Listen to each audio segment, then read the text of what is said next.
You are listening to Chapter 3, Lesson 8 of Form 3 Cameroon History. Cameroon General Education. Narrated by Wacheseh Academy. Cameroon under the French Mandate. The main features of French colonial policies. Assimilation. It was aimed at making the people and territory French. Origin of assimilation. The origin can be traced back to about the period of King Louis XVI of French 1643 to 1715. Louis had remarked that there was no difference between a prince from Côte d'Ivoire who had spent about a year in his court and himself, except that one was black and the other white. In 1795, the policy of assimilation was outlined in the French Construction, but was not applied because of the French Revolutionary Wars.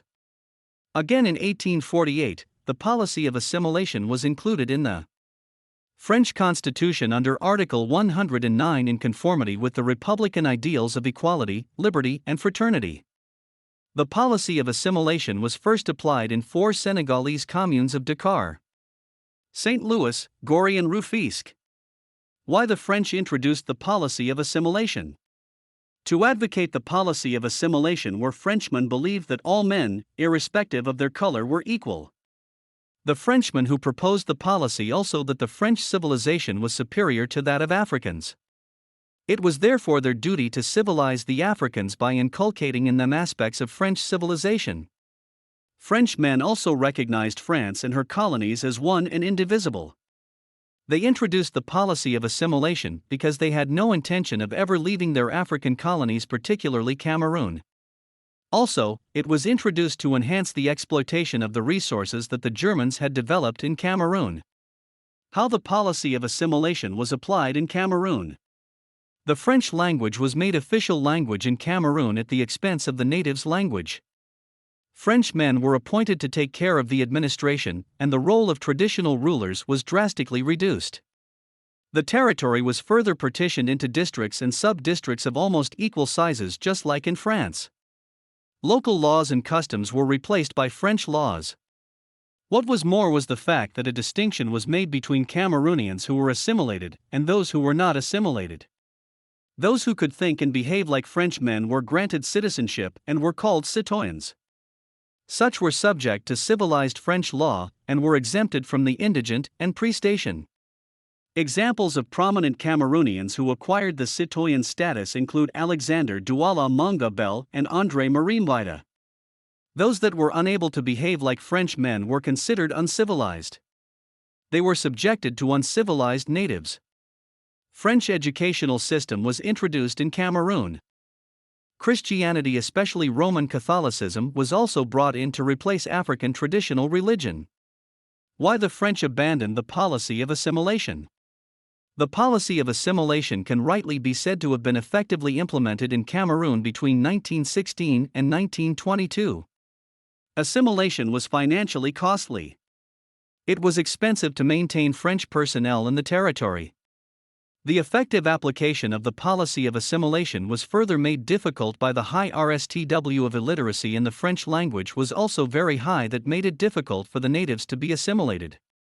Between the end of 19th century and beginning 20th century, French scholars developed an interest in African culture and society. The influence of racist. French racists challenged the policy of assimilation. The condition to qualify for French citizenship were too many and too difficult for the majority of Cameroonian natives. The native groups resisted the policy. Most natives were used to their religion and customs, and it was difficult to change. Impact of assimilation. It retarded the growth of nationalism because Cameroonians were made to think like French men. It made Cameroonians to be dependent of France. The increase of French men in Cameroon led to the development of certain towns like Douala and Yaoundé. It led to the establishment of a new elite class of Cameroonians who were assimilated. Association. Collaboration between the French rulers and native rulers. This was a French colonial policy that sought a practical and functional collaboration between the French officials and the natives' rulers. This policy encouraged the exploitation of traditional institutions by the French. Why the French adopted the policy of association. The French discovered that assimilation was too radical, and that Africans could only assimilate gradually and not rushed. The French discovered that some natives' institutions, such as the chieftaincy institution, could be helpful to the French administration. There was need to reduce native resistance to French rule that had been provoked by assimilation. The policy of association was introduced because of the need for administrative decentralization in the territory that would permit a greater adjustment of French legislation to local realities. The French found it necessary to develop the economic potential of the territory for the benefit of France and the territory. The success of the British policy of indirect rule encouraged the French to adopt the policy of association. How association was applied.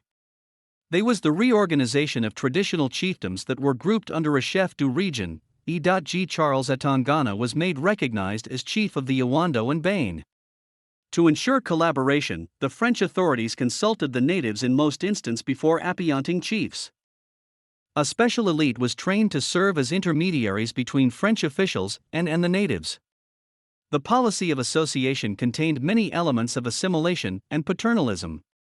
There was also a judicial system that distinguished between the indigenous elites and the masses, the assimilated and non-assimilated. Like paternalism, association did not envisage independence. Paternalism. It was a policy advocated by the critics of assimilation, who wanted France to be relate as a father to its colonies. Advocates of paternalism were French men who felt that African did not have the same capacity with Europeans to learn and progress. They didn't want the benefits of French civilization to be extended to Cameroon.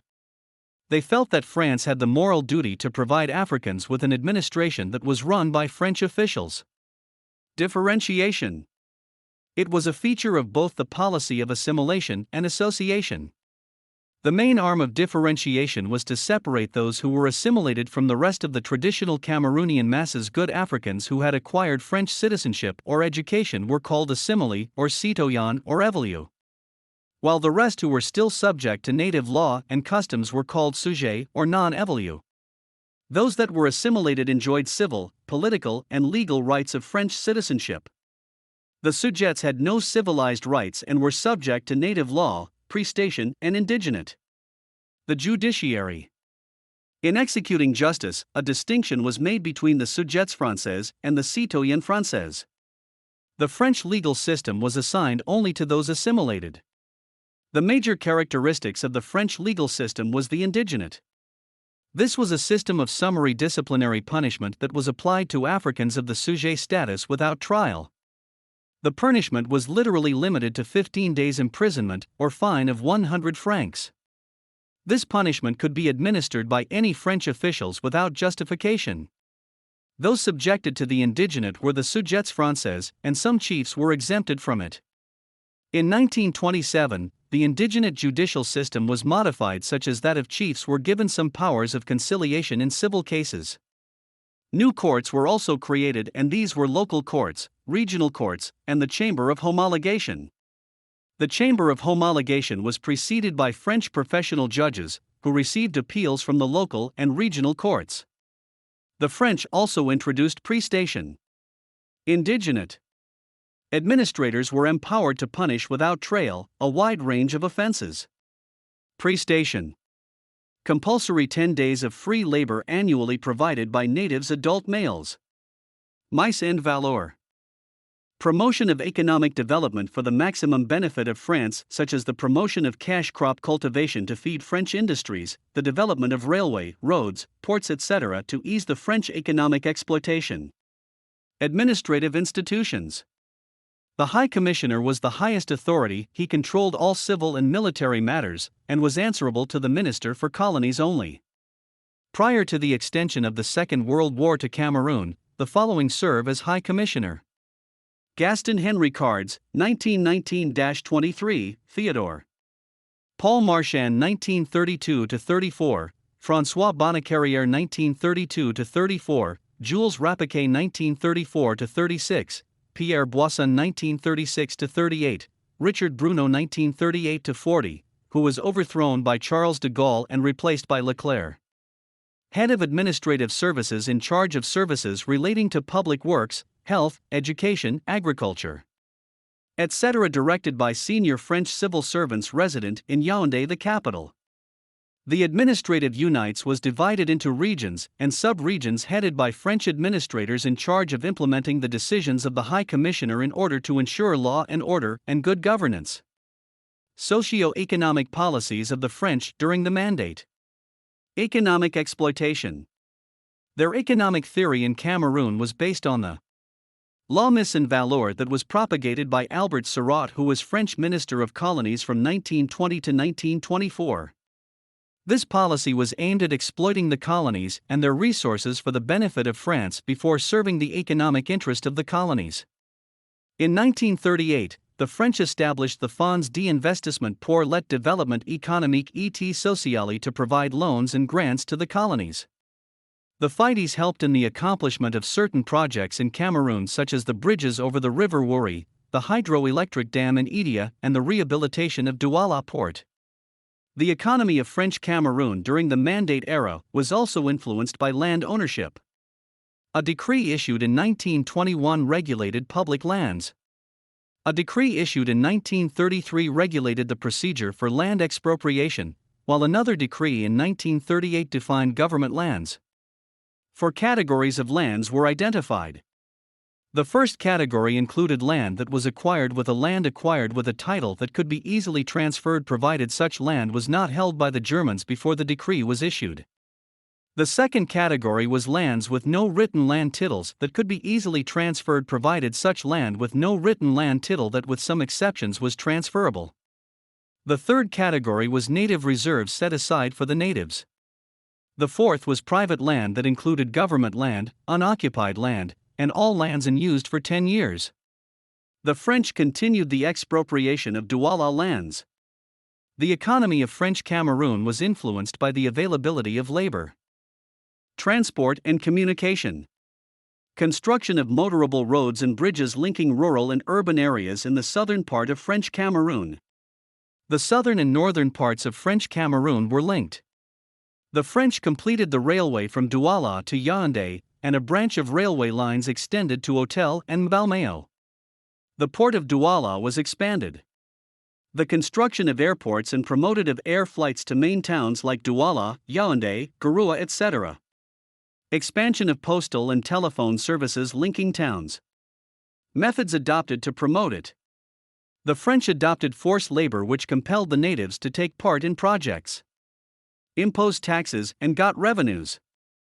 They obtained grants from Ministry of Colonies, provided financial assistance.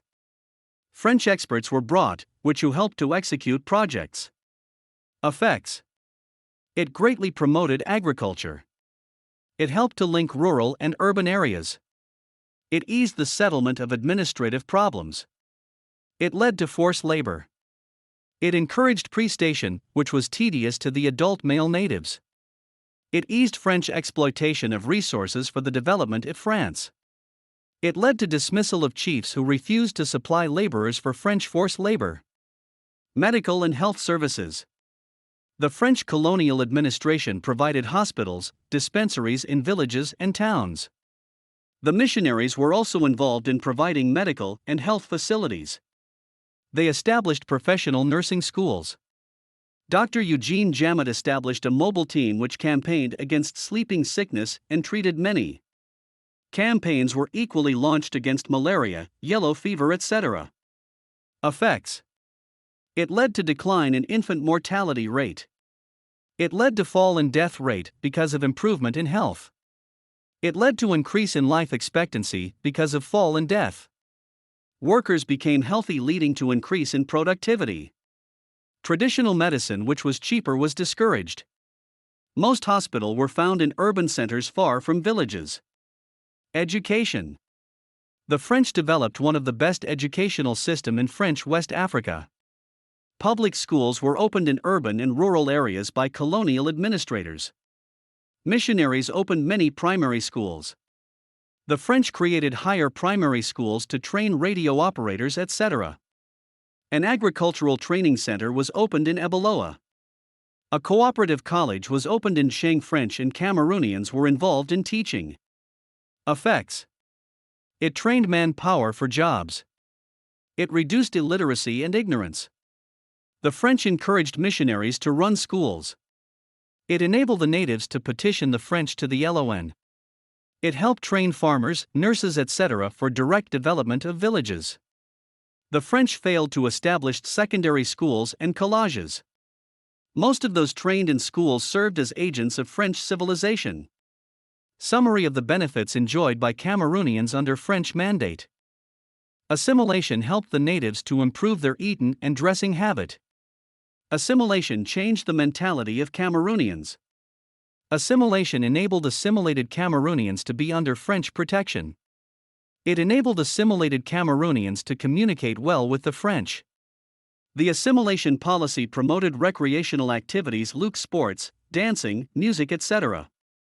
It enabled those who had been assimilated to have good jobs in the French civil service and the French colonial administration. Association led to better treatment of chiefs, better education for the chiefs, and recognition of traditional authority. Indignant maintained law and order in many places, especially the reduction of vagabondage, fighting, disorder in towns. Prestation reduced the burden of paying faces in the form of money. Economic benefits. The policy of mise en valeur promoted plantation agriculture, which provided jobs, income, etc. The improvement of transport infrastructures such as roads, bridges united the northern and southern parts of French Cameroon, and this eased movement of the natives.